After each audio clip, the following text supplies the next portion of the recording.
This guy spent $3,000 building a UFO ship that can glide over water. At one point, someone offered $100,000 to buy the ship.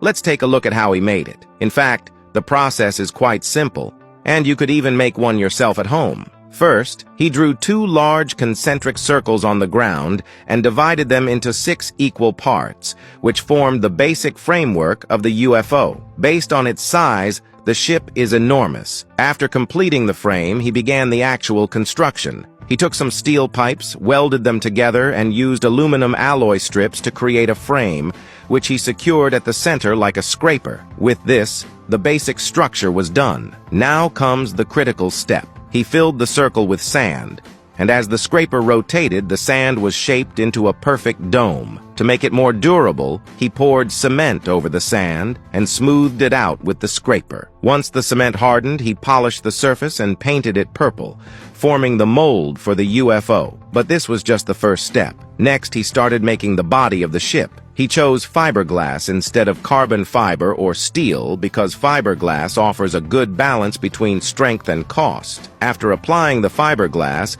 he bent semicircular metal pieces and welded them into a circular frame, which was placed on the mold to create the skeleton of the UFO's body. He further reinforced the frame with more fiberglass, and soon the upper half of the UFO shell was completed. Since the resin left some rough edges, he flipped it over and carefully sanded it smooth. Once the cleanup was finished, he applied a layer of release agent on the surface. He then moved on to a crucial part of the UFO's design. He cut hexagonal foam boards and placed them on the shell, leaving some gaps. Can you guess what they were for? After securing them, he applied white resin over the foam and trimmed the fiberglass to cover each hexagon. This created a unique hexagonal pattern on the surface. Once the resin hardened, he used a grinder to smooth and separate the edges. Now he had completed the upper half of the UFO shell.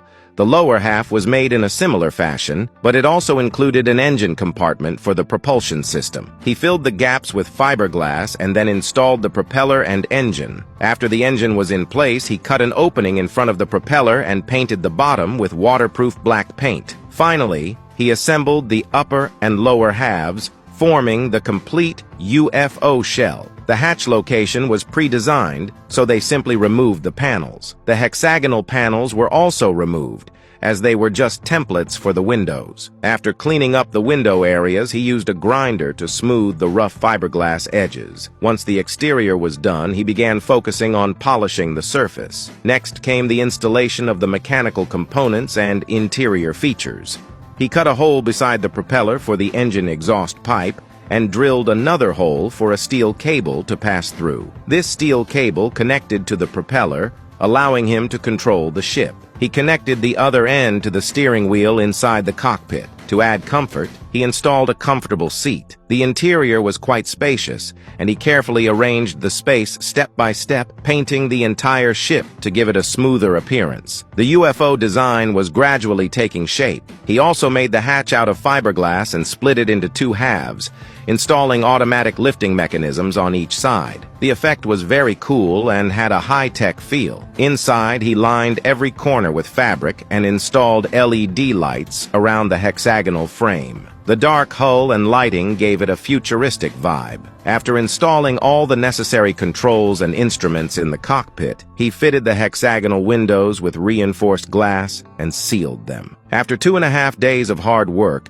the UFO-like ship was finally completed, and it looked stunning. He couldn't wait to take it for a test run on a nearby river. The engine was very powerful, and the ship sped across the water effortlessly. Its streamlined design attracted attention from both sides of the river, and wherever it went, it was the center of focus. You have to admire this person's skill and creativity. If you owned such a ship, what would you want to do with it?